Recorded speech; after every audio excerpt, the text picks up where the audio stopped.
Good day, creative spirit. We're going to jump right into our session today with a hymn from Voices United, number 508, Just As I Am.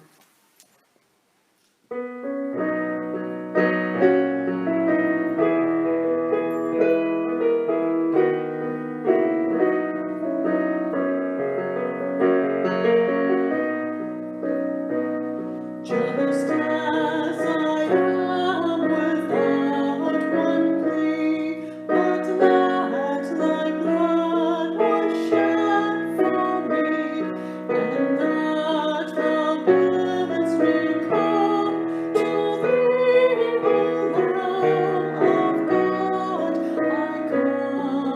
I come, just as I am, rich and blind, sacrilegious, healing of the mind. Yea, all I need in thee to find, O Lamb of God, I come, just as I am, though tossed about with many a conflict, many a doubt, fightings and fears within and out, O Lamb of God, I come, just as I am, a love unknown has broken every barrier down. Now to be thine, be thine alone, O Lamb of God, I come.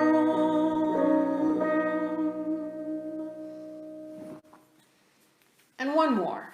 Sticking with Voices United, let's try something new, shall we? It's number 573, and it is called Eternal Spirit of the Living Christ. And for the reading that I've got, the reflection I've got coming up, and thinking about reconciliation in part of our reading, and healing, and the fact that it's also coming up All Saints Day, this just felt like a really great hymn. So yes, it's new, but there's always room for new. All right.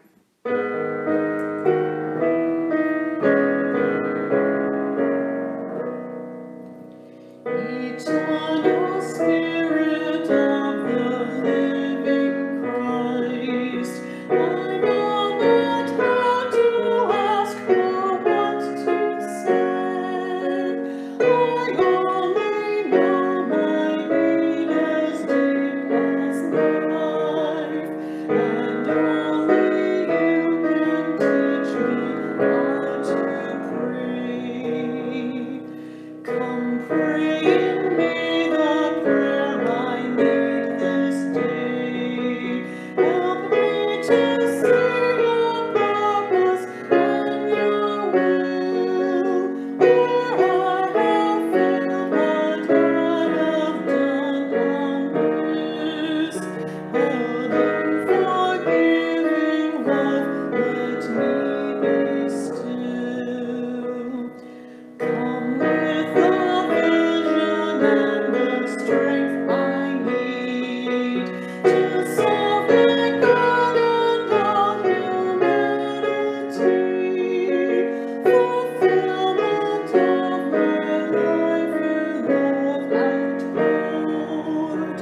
My life in you, O Christ, you love in me.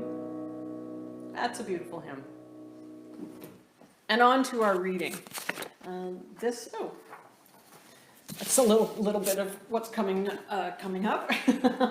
Our reading or reflection this week is actually coming from abbeyofthearts.com, and it's very particular to All Saints Day. So, of course, Saturday is October the 31st. It is Halloween, or All Hallows Eve, which makes then November the 1st All Hallows Day, or then became Hallowmass or All Saints Day.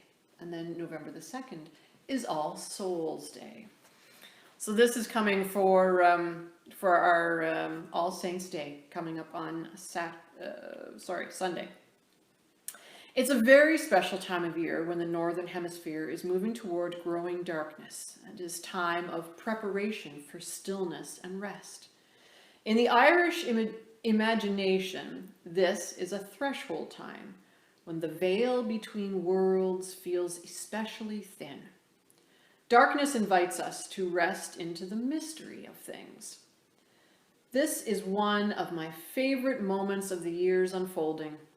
3 years ago at this time, the belongings we had kept in storage in Seattle, 2 pieces of family furniture and boxes of family photos, arrived to our home in Galway, bringing a deeper sense of rootedness here for us.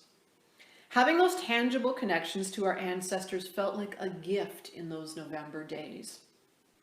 In May 2016, we traveled to Vienna, Austria to lead a pilgrimage group and spent some time at the beautiful Central Cemetery. This is the place where my father is buried alongside his parents.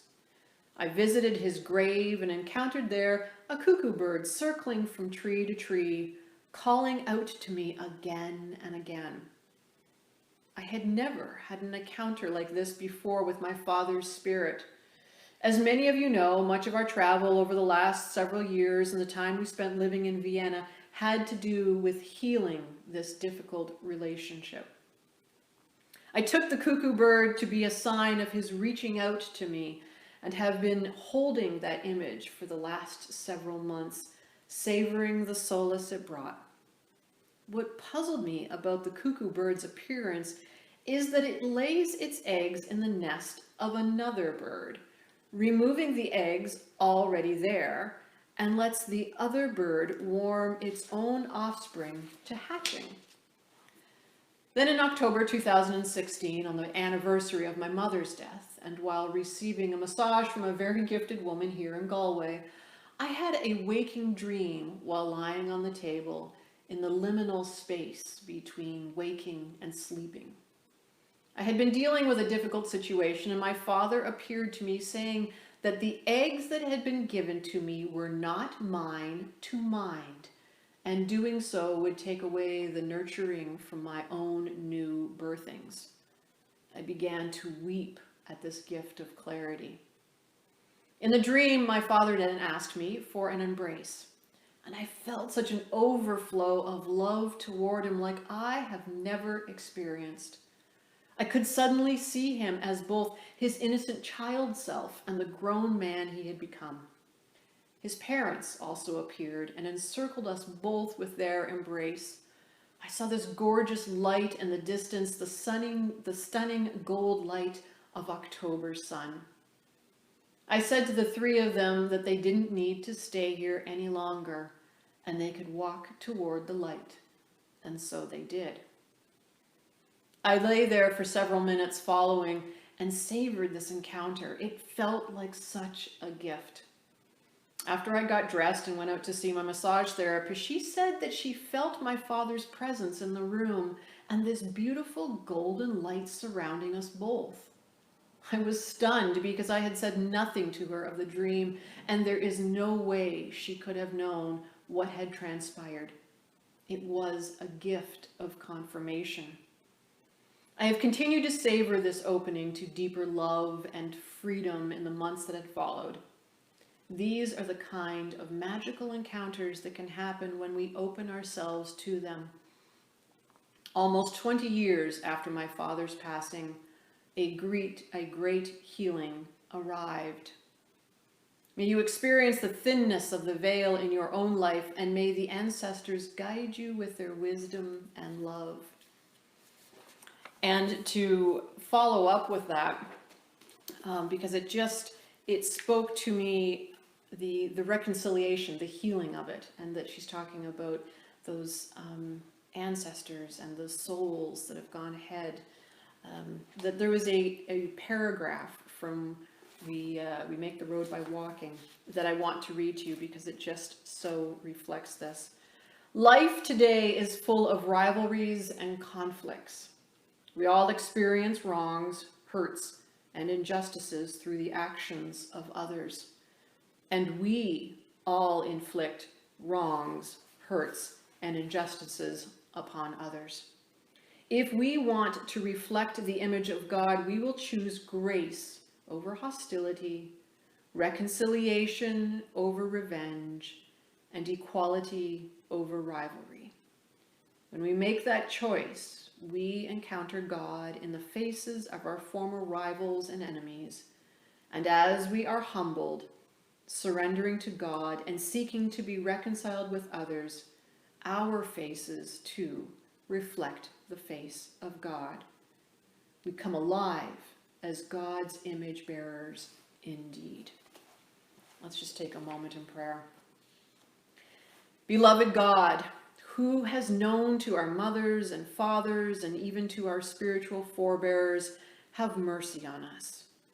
We do not always love as you would have us love. We do not always do as you would have us do. In our stubbornness, we turn from you when we should turn toward you. Hold us, dear one. Comfort us when we mourn the passing of friends and family, and help us to know that they are rejoicing in your presence. We praise you for the grace you shower on us, constantly forgiving our errors, especially the ones that we don't share with any but you. Remind us, dear God, that we can live in reconciliation by reflecting you. Amen. I will meet you over there.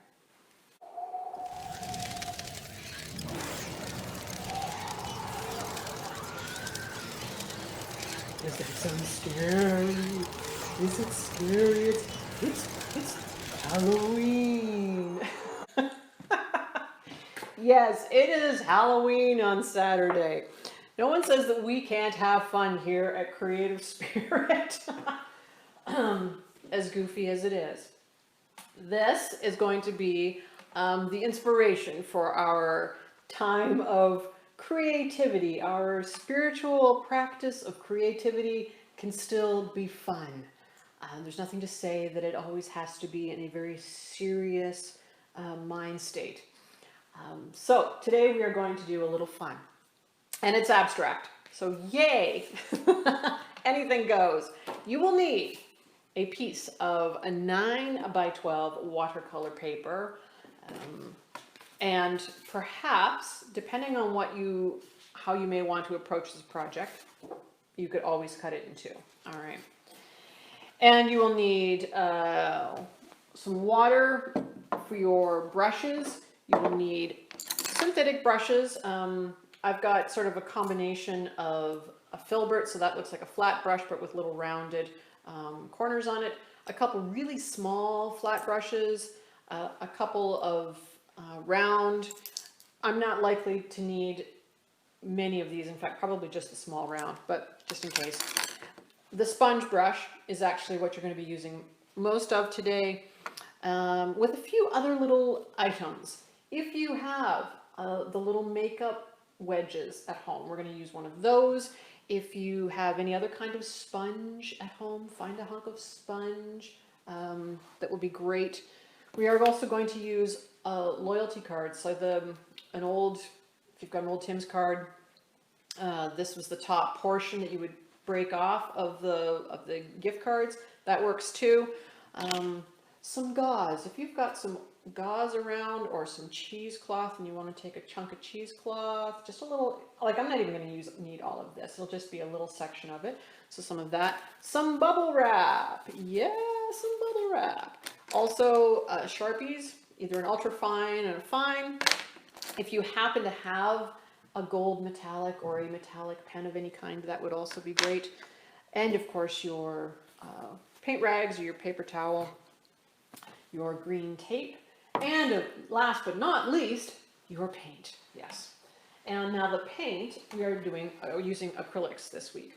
So this could be a wide variety of acrylics. You might have the tiny little tubes of acrylic that are really what they call heavy body, so it's a really thick paint, almost like an oil paint consistency. Something that's a little more medium body, which would sort of be that you often find in the one sort of the artist section of craft stores, like the Artist Loft, or that come in the tubes. This is probably more like a medium body paint, and this is just student grade. Or if you've got craft paint at home, the acrylic craft paint is great as well. And this is a more fluid, and that's fine. You won't have to add water or anything like that to it to, you know, have a thinner consistency, because it already is. And that can be a wide variety. Doesn't matter what you might have on hand. Even paints, you know, some of the dollar store paints. As a side note, some of the dollar store paints you're not going to get the kind of quality or the enjoyment out of using something with a little better pigment in it. But if that's what you've got, great. That's how we're going to roll. And of course, a paint palette. Now, normally over the weeks, we've been using that watercolor or that other palette that has the little wells in it and little mixing areas. I admit I forgot it. It's just what happens. But, and it was probably because I was thinking about this particular palette and using it with the paints on it because of the sponging. And it's hard to get the sponge in the little wells, admittedly. This is just a milk carton flattened out with all of the edges cut off of it, and then it was cut in half to make it smaller. These make really great paint palettes, I have to say. When you're looking for something like with the acrylic that you need to mix, it's a flat surface, it just, you know, it really works well for what we're going to do here today. So if you don't have a paint palette at home, go check your recycle bin and look for either the juice cartons or the milk cartons, wash it off, dry it off. And the nice thing about this is that when the paint is dry, or if there's a little bit left, it actually washes off or wipes off really easily. And as you can see, there's some paint staining on it, but it's good to go for the next time around. So let us start first with this. How do we go about creating our little jack-o'-lantern abstracts today? And, you know, I'm going to show you, I think what I'll do is I will show you, I'm not going to go through the whole process, but I'll go through the highlights of it. And I'll just do it on the smaller piece. So of course you're going to want to tape it down, because that just gives a nice finished edge, and it sets off our Halloween fun here.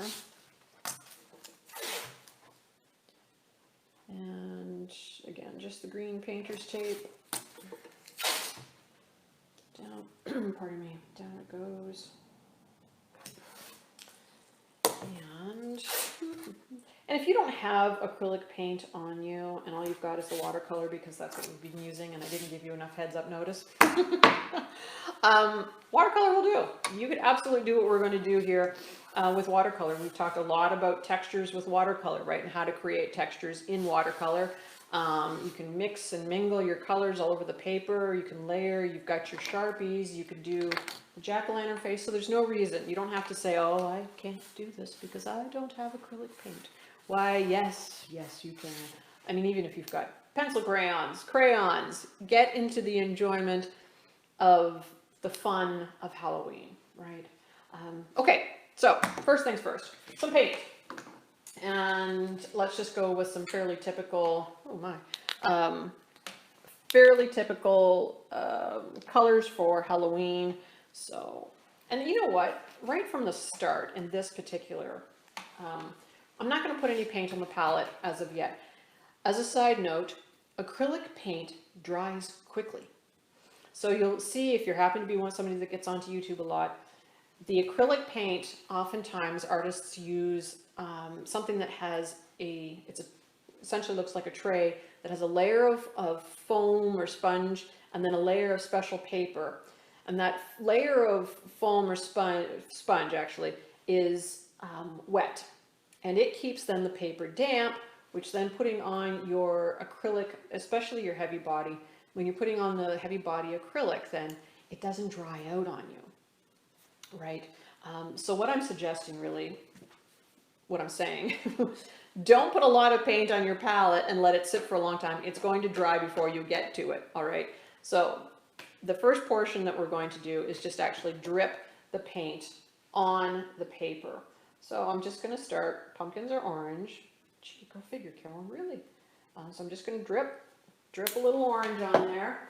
And I have a little terracotta, so why not? That's just a little, just give it a little darker background look to it. No reason why not. A little drip there. Maybe some wine. Yeah, let's drip a little wine on there too. See what happens. Oh, that's gonna be dark. That's gonna be fun. Okay. And it never hurts to, well, we'll save the white. We'll come back to the white. And how about a little red? Whoa, looks like I haven't seen that paint tube in a while. Okay. And that's heavy, so that drip is going to go a long way, can I just say? A long way.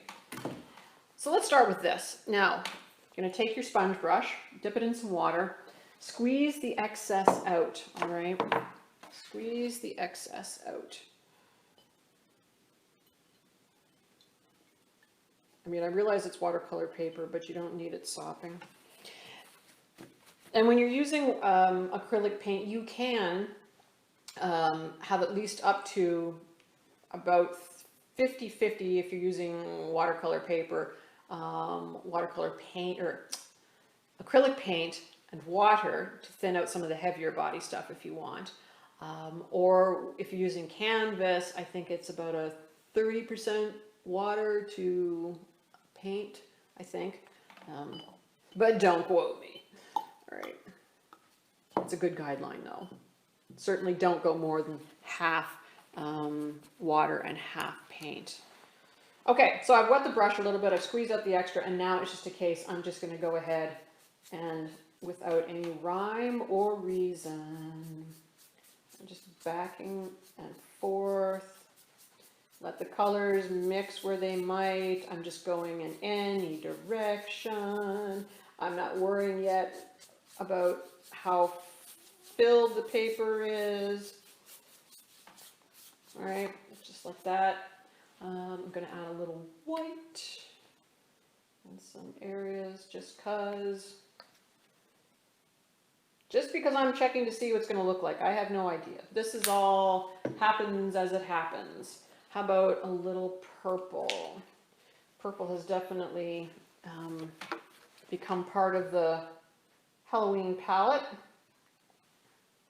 So we'll add a little purple. And you don't have to mix it all the way in. You can just sort of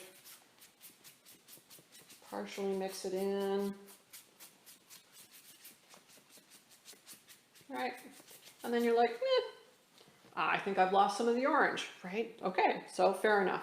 Let's just go ahead and I'm just going to give that a rinse. And just a simple squeeze at the moment. You're going to get your fingers dirty, just FYI. But that's part of the fun. All right, so let's just go back and I'm going to add some of the, I had a dark orange here somewhere. Oh, no, let's go with the light orange. It's pumpkin. It says it's pumpkin orange.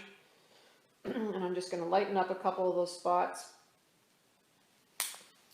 This time I'm going to do it with a sponge, right? So again, just I'm going to dip it in the water, and I'm not worried right at this point about that water being super clean, as you can see. And I'm just going to dab. And you know, the cool thing about the dabbing is that it actually blends and softens any harsher, when you're adding other color, any harsher colors or lines in those colors, it takes care of that, which is fun. Now, yes, you could at this point put some of it on your flat palette and then take it from there. And I think I'm going to add maybe a little more of the, I'm going to put a little of the wine or burgundy down on the palette here and just blotch out a little bit. Right. Just nondescript, just add it wherever you feel like it. Wherever you feel. That's the beauty. That's the great thing about this. Okay, that looks good. And then what you can do, again, and you know what? If I had a wider jar in this particular case, or maybe a bowl, that would have been a little easier. All right, so one of the other fun things that you can do is you can take bubble wrap. And with the bubble wrap, you can add, I've got some, I had metallic floating around here somewhere. What did I do with it? Yes, right here. Okay. I was going to say, I felt something coming out of that. Maybe it's coming out of my brush. If you get it on your clothes, take care of that right away, because if it dries on your clothes, it's permanent. It's not like watercolor that reactivates and comes out of your clothes. Yeah, no. So that's just something to think about. All right. And I'm just taking, and I could do this with the other sponge too, but I am just going to paint my bubble wrap, and you can add another color to it if you want. Right? It doesn't have to be all one solid color in some places, and then it's just a case of using it like a rubber stamp and saying, well, where is it going to go? Where am I going to put it? And you just lay it down, and you're thinking, hey, that didn't show up very much, because that happens. So I'm going to use some white and yellow. That's what we're missing. Yeah, I'm going to put some yellow down. There. Now, and look, I'm not even, at this point, I am not even cleaning my brush. I'm just adding it, and a little of the white, and just adding it. And then we'll pick another spot on here. Give it a little tap. Woo! Yeah. Do it again. There we go. That's fun. And if you wanted to add gauze to it, some gauze just for interest's sake, because it's Halloween. You don't need a reason. Halloween's a good one, but we don't really need a reason, right, for having our creativity go in whatever way. So let's see, what might be interesting? Maybe the purple. I'm gonna go with the purple. So I'm adding some purple to my palette, and then I am just going to paint, and I still got white paint on my brush, that's fine. It's all part of the interest. I'm just laying it down. You know, I'm not even going to need that. Yeah, I was going to say, you really, on a canvas this small, if I was using the larger canvas, I would have left it that bigger. But just lay it in the wet paint like that. Now, I could leave it. I absolutely could leave it. But I'm going to go back, and this is really wet. Too wet, too wet.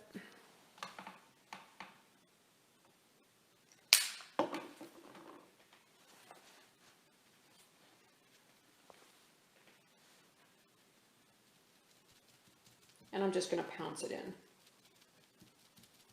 Right? It doesn't have to be flat. It just, you know, pounce it in. And then I'll just go ahead with some other colors around it. Fun. Okay. So that's that. The other thing, one last thing. I know so many things, Carolyn. The loyalty card. So the fun thing about this is you can go ahead, and this is what's really great about the flat palette, is that, and this works better too with the little heavier bodied paint. But if you take either, whichever end you want, so you could take the shorter end here and just dab it. So you see on the palette how I'm getting lines, right? So that's all we're looking to do. We're just dipping it in, making sure that it's got paint on it, and then randomly. This is all about random. And maybe you want to, you know, sort of give it those little flicks that create this, that create something like that, right? Sure, why not? And in fact, let's just wipe that off for a second. We could dip it in the white, and I could go through and I could sort of go over top of some of those other black marks and make them really, really pop. No rhyme or reason, you're just having fun. And then when you're like, okay, now I need to get down to my jack-o'-lantern face, then make sure that that is dry. And it won't take long, unless you've got it like really heaped up with paint. It's not going to take long. So once you have that, then it is really, take one of your smaller brushes, like if you've got a small round, that's really great, and just draw the circles, or however you want to make it, you know, whether you want to make it smiley and goofy, or whether you want to make it, you know, scary. You'll notice that I just did with Sharpie, actually, I did some little bats as eyebrows, and then with some of the bubble wrap, thank you. With some of the bubble wrap, I just turned them into, I took really the ultrafine Sharpie and went around them and turned them like into like little pumpkins. And then I had some black little bubble wrap marks down here, and I thought, well, those are little indicative of little spiders then, and added some web. So once you've got all of this, which, you know, you're like, I don't know what to do with this, just add a face to it, and then lightly go in, and you'll see that I didn't do this in black, or I didn't do it in super bright orange. I just sort of created a shape around the top to sort of indicate that it was a pumpkin, with a little bit of the stem here. And I even did some, and I think it was probably a little bit of brown and green to sort of, and with some orange, just to sort of make that almost like a shadow effect. And gave some lines through here, like the ridges in the pumpkin, okay? And then when it was dry, I highlighted those with a gold marker, just so that it would pop out a little bit. And like I say, you know, I went ahead and did this all in black paint, but you could do it with your black Sharpie if you so chose. The yellow just to add a little, like that was lighting, it was lit from inside. So that's one option. Now, if pumpkins are not your thing, if jack-o'-lanterns are not your thing, and you would really prefer, if you're a fan of the repetitive pattern things that we do here at Creative Spirit, then I have something for you too that can be equally as Halloween-like, and yet very calming. And I find that this is calming because it's fun. And like I say, just go ahead and try anything, really. And the bubble wrap, you know, wipe it down or wash it off with a little soap and water, and you can use it again. Same with your brushes. The paint brushes, if you've used your paint brushes in the acrylic paint, just rinse them out really quickly and set them aside. If acrylic paint dries in your brushes, you are going to be hard pressed to get that paint out and get those brushes working again, okay? Because like I say, it does dry quickly, so this won't, you know, the piece that we just did wouldn't take long for it to dry. Now, if you wanted, like I said, to do the repetitive pattern thing, perhaps candy corn might be more your style. And now let me get this straight. I always forget the color. I want to say that it is, so the candy corn, for those that aren't aware, it is a confectionery, right? It's a little sugary candy that is shaped in a sort of triangle, much like a kernel of corn, unlike the shape though, but the sort of the shape, the size would be like a big kernel of corn, but it's yellow at the bottom. There's a stripe of yellow, which fades into an orange midsection, which then fades into the white at the very top, at the peak of the triangle. And you could just go ahead and fill your paper full of, randomly, of little candy corn, much like we did with the watercolor triangles that sort of look like the stained glass. You could do the same thing with candy corn. So you would need, now you could go ahead and do a full on background of some dabbing of colors first with a dark background, and then once it's dry, you could paint over top of it. See, watercolor will reactivate, right? And those colors will mix.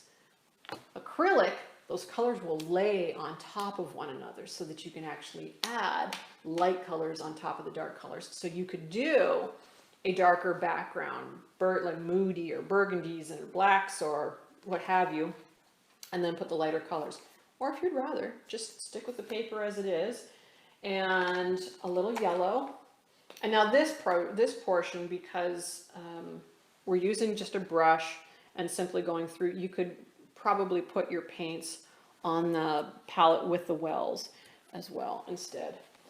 But I'll just put a little dab, and what did I say, orange and the white. And the white, oh, looks like I haven't cleaned up. The white may not show up very well on this paper, so this is why I'm suggesting that perhaps a background first. But let's get some clean water here. A little water on the brush. And because this is pretty fluid, I'm not going to have to add any water. You may find that just by wetting your brush, right, and getting the excess off of it, that's going to be enough. And then just dip it along the side and make sure your brush is full, and then you can go to it. So I said yellow, so we'll just dip it in some yellow, and it's a simple, maybe I'll try this up here. And actually, let's go ahead, you know, I'm going to draw it all in the yellow. So that's almost like a Hershey kiss shape. And then I'll add a little more yellow at the bottom.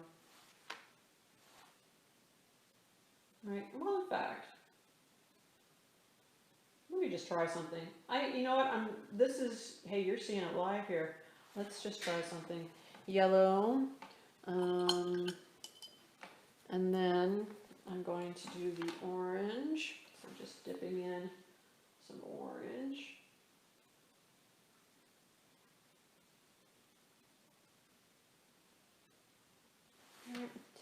And then, now that might get a little tiresome. What could we do? And then just add the white. You could stick with a little yellow around the edge, just to sort of suggest that, because yes, the white, we're losing the top.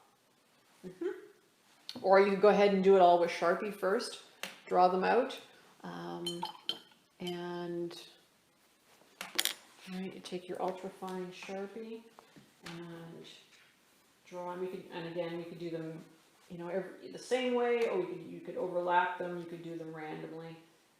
So if we did them randomly, there's sort of one. I'm not sure. Why not?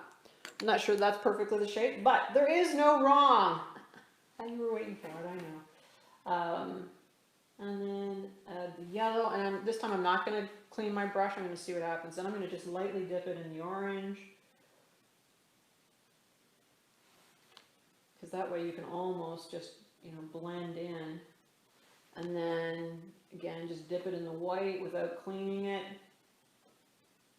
Well, no, that might need the white in that case. You might want to just dip it in, get some better clean white here. That wasn't very white. There we go. There, and you could fill your paper full of little candy corns. So it is up to you. You can go full on Halloween if you'd like, or you can go more contemplative and do the repetitive candy corn shape, sticking with the colors. And to that, I think that we're done. We're done here. I think we should go and create. All right, so let's get ourselves refocused then, right? Back straight so you can get those full deep breaths in. Feet on the floor. And our first deep breath in. Oh. And breathe in the love of God. And on the way out, oh, sending that love back out into the world. And again, breathe in the love of God and sending the love back out into the world.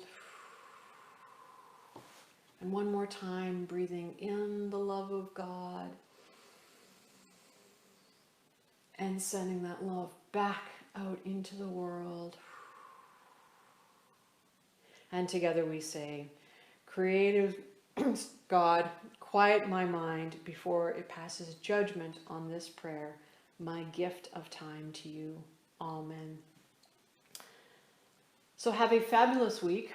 May you find that this is calming, even though it's fun, it can still be calming, and that in your creating that you may find that feeling of being restored, and perhaps being reconciled with some things that have been bothering you. But through it all, may you discover your aliveness. And to that I say, happy Halloween, and we'll see you next week.